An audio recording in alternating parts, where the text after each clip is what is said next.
Another day, another news update with a lot of outgoings and incoming. First and foremost, Bruno is wanted by Real Madrid. This and more news updates as we go.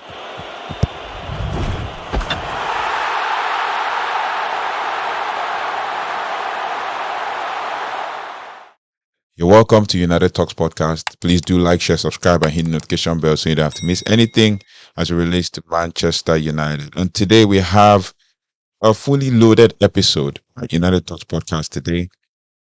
Breaking down and deep diving into all of the news surrounding transfers and team updates, as well as everything with regards to Manchester United. And I'm your host, as always, DJ Pablo. Talking about all things Manchester United and analyzing all of the news as of today. So we're breaking down like all the latest developments as we approach crucial April fixture list. I mean, basically at the end of the month in March, and we're going to be talking about transfer targets, injury updates, and dressing room revelations and the rest. So let's get into it. First and foremost, transfer targets are actually heating up, and Ruben Amorim is pushing hard to reunite with Sporting winger Francisco Trincao this summer, as reported, basically, according to TalkSport. So the Portuguese manager sees the 25-year-old as a perfect fit for his system, with Trincao registering 21 goal contributions this season. However, we face a competition from Arsenal, PSG, and several Bundesliga clubs, including Bayern Munich. Now, the truth is, build also, because these are all several reports, and what we're going to be talking about is basically like so many names are being thrown in the hat to be linked with Manchester United, and Trincao is not left out. He's one of them because obviously he's played under a manager before. He's 25 years old, Portuguese international. He's ripe for transfer to a big club and all of that. So it could just be reported anywhere.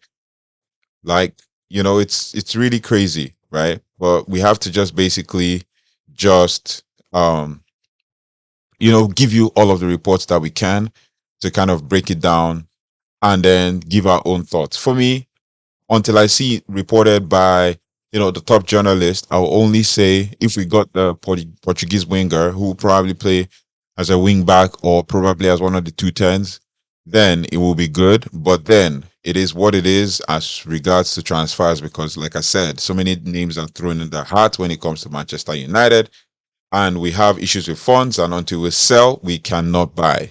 So we might have a few, like we might have some money, but it might not be enough to buy or build the squad as we want to. So there has to be some kind of outgoings and some incoming. So let me know your thoughts and feelings about this one as we go over to the next one, which is that Build reports that we are leading the race for RB Leipzig's Benjamin Sesko. I mean, I see a lot of those ones. I mean, like there were reports that he was linked with Arsenal. Arsenal fans got really excited. But I mean, what can we say? Bild is reporting that we're leading the race for RB Leipzig's Benjamin Sesko. And the Slovenian striker is preferring a Premier League move over an interest from Bayern Munich and Milan.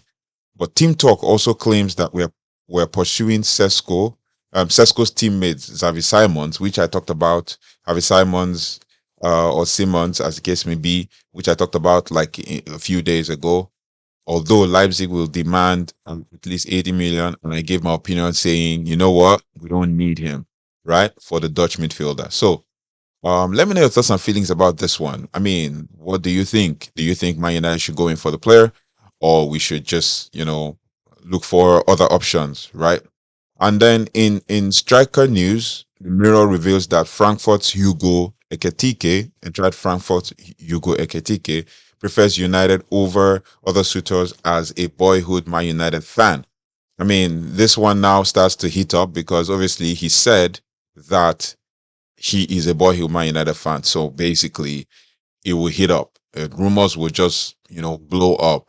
And the French forward has basically 19 goals this season and impressed the scouts with his recent under 21 hat trick against England. So, I mean, what can we say? These are all, news updates, and these are all like rumors, and everybody is just throwing names into the hat.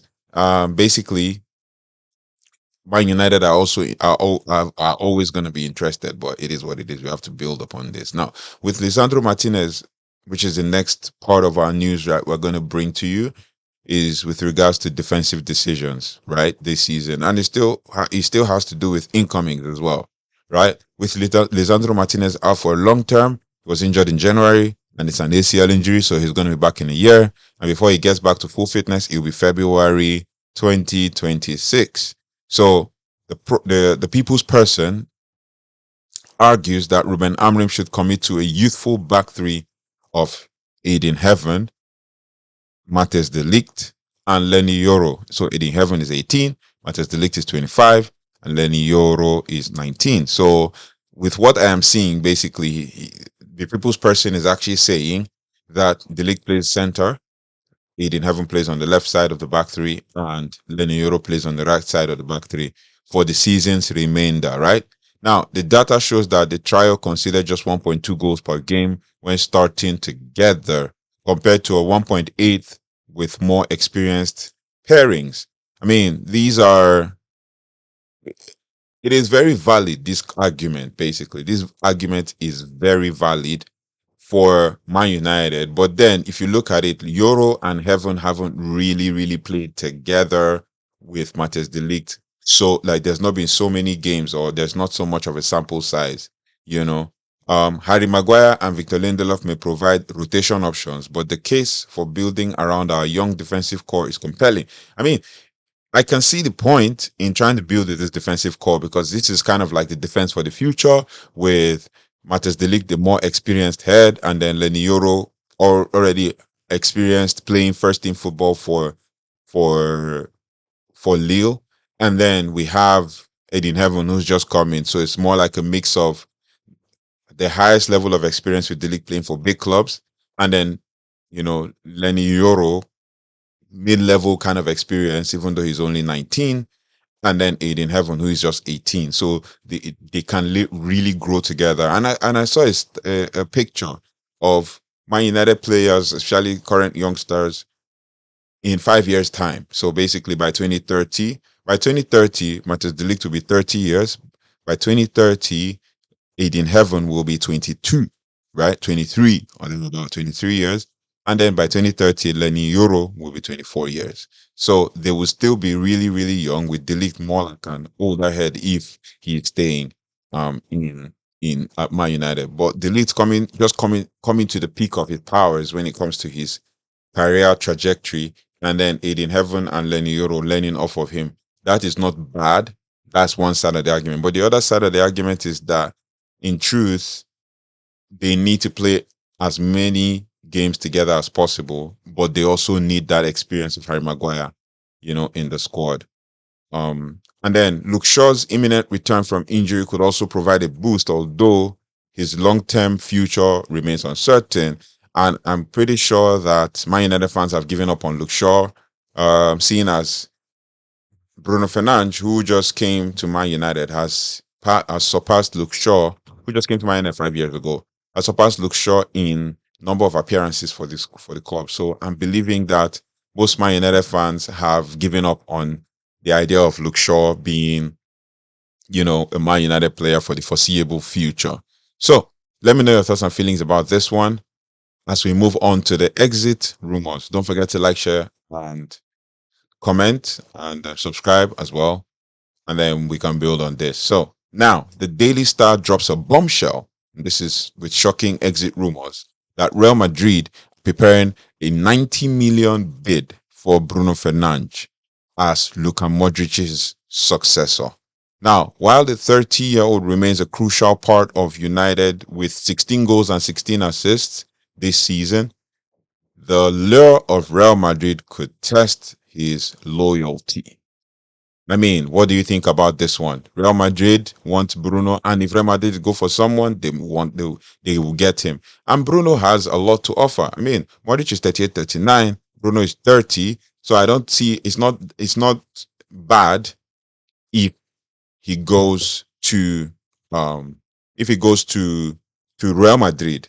The truth is, if you look at it critically, it is very possible that that will happen, right? He will replace Modric in that same role as Modric is playing now, even though he cannot kind of fill that boot, the boot of Modric. But Bruno is still giving good numbers, and he can still give 4 to 5 years, if possible, 8 years at Real Madrid, playing at the highest level as well. So I won't put it past them to come for Bruno. I mean, Bruno has been putting up good numbers for the last 10 years, if I am to be honest. Like if I was to give you, I already released a video about Bruno Fernandes and him being a captain and a leader. But one thing I was thinking when I was reading this news is that the thing about this is most Man United fans might not know what we are missing until we or what we will miss when Bruno goes. And that's the truth. The chance creation and everything, Man United fans might not know what we will miss until when Bruno goes.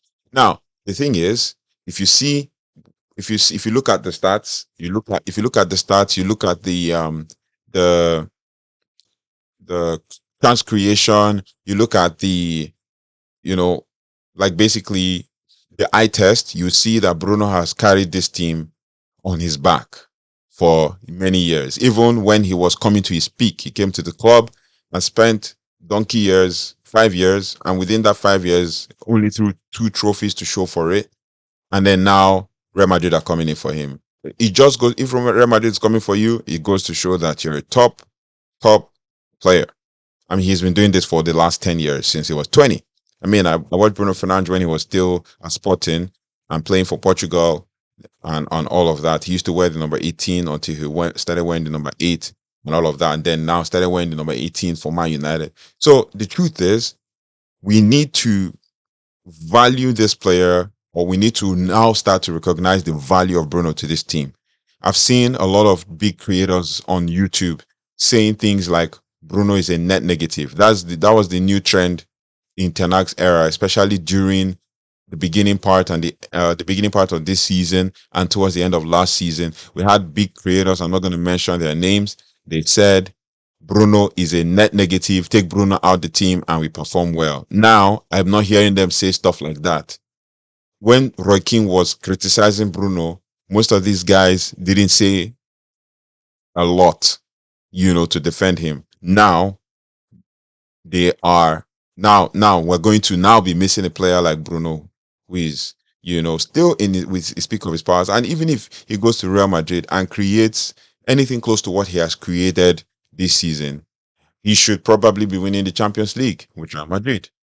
15 goals, 16 assists. That is more than amazing. 31 goal contributions in a club level alone, all seasons, all competition. I mean, enough said about that Bruno thing, because I seem to have been going on a rant about that. But yeah, now with other exits, there is Fabrizio Romano giving an update about Marcus Rashford. I mean, ongoing transfers. Fabrizio Romano Give Me Sport that Marcus Rashford is likely to stay at Aston Villa permanently if they trigger their £40 million option. Now, the England international has rediscovered his form under Unai Emery after falling out with Ruben Amorim. So he just played in the cup and in the FA Cup, and he scored 2 goals to get Aston Villa to the semi-final. His first 2 goals for Villa. So far this season, I think he has scored 6 or 7 goals in all competition. I mean, that is someone who is gaining his confidence back. I mean, I love Marcus Rashford. He's Mark born and bred, but he wasn't doing it for Man United, and he was actually struggling with basically he was struggling with Ruben Amorim, right? And all of that. So it is what it is. I don't know. Let me know your thoughts and feelings about this one. Amongst other things, another one is that Manchester Evening News reveals a telling dressing room insight. While Man United players have no personal issue with Jadon Sancho, many doubt that he has the quality to succeed at Old Trafford, and Chelsea may still be obligated to buy him despite his poor form. Now, basically, what Manchester Evening News is saying is that senior figures at Man United believe that Sancho is not good enough to play for Man United. The players in the squad have no issue with Sancho's personality, but that they believe that the player does not have what it takes to play for the club, a club like Manchester United, where the pressure is high to perform week in, week out. Now, what do you think about this?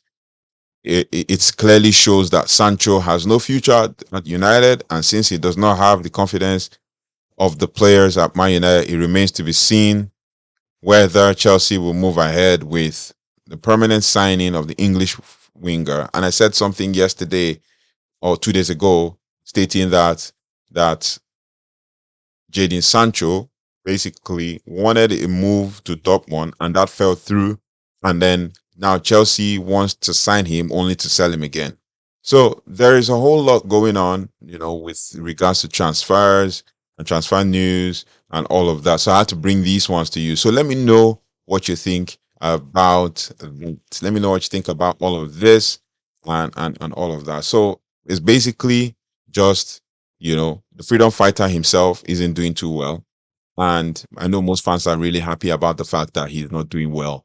But but he didn't show up for Man United, even despite the fact that, in fact, one of the persons he let down as a player for Man United was Eric Ten Hag. Eric Ten Hag gave him a lot of opportunities to prove himself, but he didn't. So I don't know. It goes far to speak well about you know my about Jadon Sancho and his personality and all of that. So yeah. So it is what it is. Like I brought to you earlier, I said that I said that Manchester United were interested in Benjamin Sesko, and also Arsenal, AC Milan, Bayern Munich were all interested as well.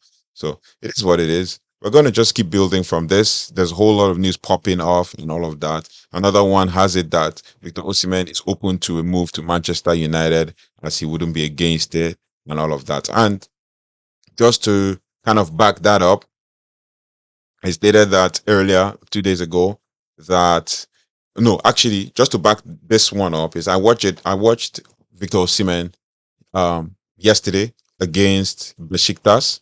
Ole Gunnar Solskjaer is the manager of Besiktas. I watched him play yesterday. They lost 2-1 to Besiktas away. Osimhen and Galatasaray lost 2-1 to Besiktas away. And Osimhen was an outstanding player. It just feels like the Turkish league it's a really tough, rough league, and you have to be mentally strong and physically strong to be able to play in that league because everybody's hacking everybody down. And I saw a couple of players at Besiktas that were doing well.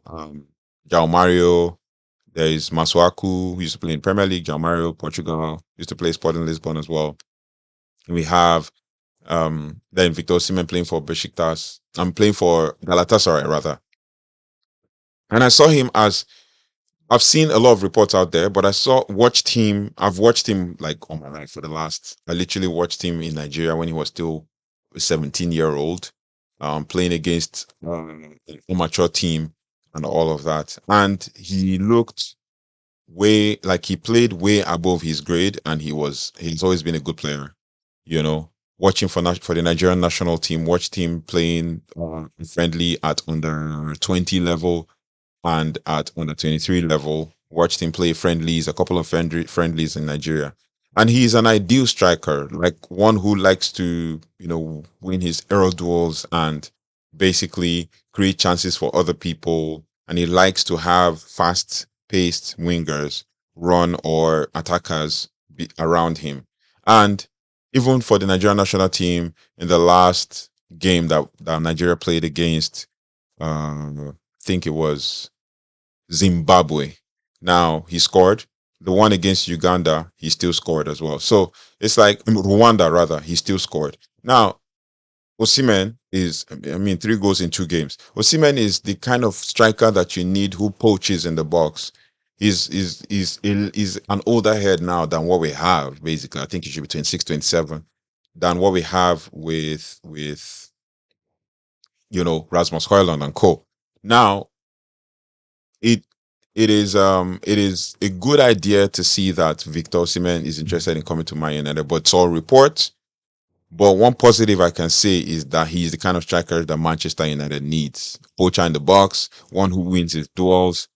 If we play that long ball to the striker, instead of maybe someone like Rasmus trying to hold the defender to Osimhen, we just flick it. And then with our two fast double tens, they can go over, and win the balls and attack. And then Osimhen can come late in the box and poach and score. So these are the things that I think will make Man United fans like the player, and all of that. So let me know your thoughts and feelings about this one. I mean, Osimhen is a good player, and I've watched him, and I would not be opposed to a move by Man United for him at the club. So yeah, let me know your thoughts and feelings. What do you think about Osimhen and all of that? So over to other news.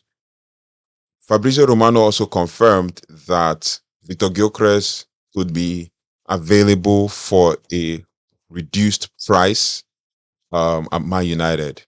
That's another one. Let me know your thoughts and feelings about Victor Gyökeres, 26-year-old Swedish international, doing well for Sporting and all of that. So let me know your thoughts and feelings about that one, and then we can build from there.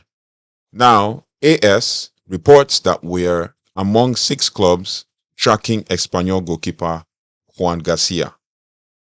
Now, the Athletic suggests that Arsenal lead the race as they want him to back up David Raya. Right? But it is what it is. Let me know your thoughts and feelings about that one. Anything that has to do with goalkeepers, until I see something solid, I will not believe. Right? And then if we're signing, are we signing a number one or another deputy? Because Manchester United now seems to have, the past couple of 10 years, the best 2 goalkeepers. They have 2 first team goalkeepers. One is backing the other up and all of that. Altebander can be a first team goalkeeper anywhere. He's a good keeper. He just needs to play a string of games to be able to show what he can do. So on the goalkeeper front, I wouldn't be opposed to any move so long as we sign a good keeper and all of that. But if Onana is there, then we have to deal with the Onana situation. I mean, there's also news that Onana rejected moves to Arsenal and Chelsea to come to Man United. So, I mean, all those ones are just basically news to kind of confirm maybe why Onana wants to stay at United, or maybe to show that he loves the club and all of that. But to summarize today's key points, Amorim is pushing for Trincao, Reunion, and Sesko and Ekitike are of interest to Man United, as reports. And then there is also the useful defensive trial showing promise for Man United with De Ligt, Euro, and Edin Heaven. And then Bruno Fernandes is wanted by Real Madrid, so there's a temptation there. And then Rashford and Sancho exit appear more likely. And then basically, as we already brought to you 2 days ago, Bendito Mantato could be committing his future to Man United this week, right? So, and based on that, just to add to the Mantato situation, he already is training with the first team. There are pictures out there showing him training with the first team and all of that. And I see what Ruben Amorim is doing. He's basically embedding these guys to train with these big boys, with these senior players, so that they can get used to it. And then boom, 10 players are gone and they're replaced almost immediately. Another player I was happy to see is Jim Thwaite. Jim Thwaite is a good player as well. I've watched him in the academy a lot. And then another player I was happy to see is this other young lad who is a defender who is 18 years of age and all of that. Can't remember his name off the top of my head, but he wears the number 76 jersey for Man United. Yeah.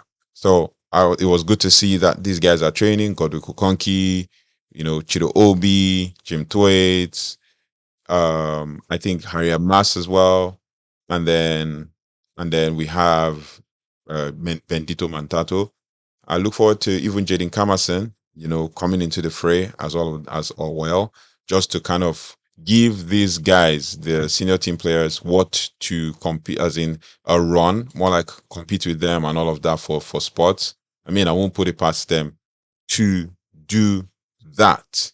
And then we also had a comment from one of our subscribers who stated, I was talking about, in one of my reports, I was talking about 10 players that need to leave and he gave his opinion. And this is from Attila Caesar. So Attila Caesar 880 said that these are the 10 players that would leave Man United: Heaton, Johnny Evans, Victor Lindelof. We have Diogo Dalot, Luke Shaw, Casemiro, Eriksen, Sancho, Anthony, and Rashford. Yep, that looks like the possible 10. I mean, Evans obviously has been struggling with injuries this season, probably would retire or this contract will end already.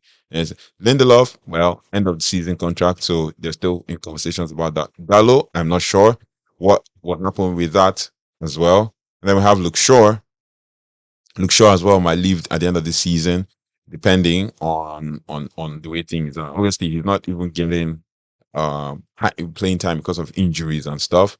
Casemiro still has 1 year left in his contract. Could also leave. You never can tell. And then we have Christian Eriksen as well. Christian Eriksen is leaving at the end of the season because of end of contract. Then Jadon Sancho, obviously, obligation to buy from Chelsea.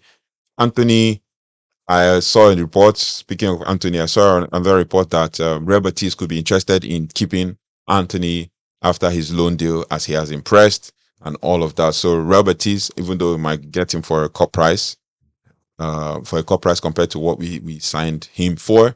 So Real Betis for Anthony, I wouldn't put that past them as well. And then Rashford could stay at Villa. So of the 10 players listed, I mean, Heaton obviously might end his season, might end his contract might end at the end of the season, and then the only one I know that might not really go, or might not really leave is Dalo. But the rest, and maybe Casemiro, but the rest, I think there's a high chance of the 10. There's high chance that 8 will leave, but it is what it is. Like there's rumors out there, like I said earlier, that Ruben Amorim would want to leave, want to sell 10 players. So let me know your thoughts and feelings about all of this.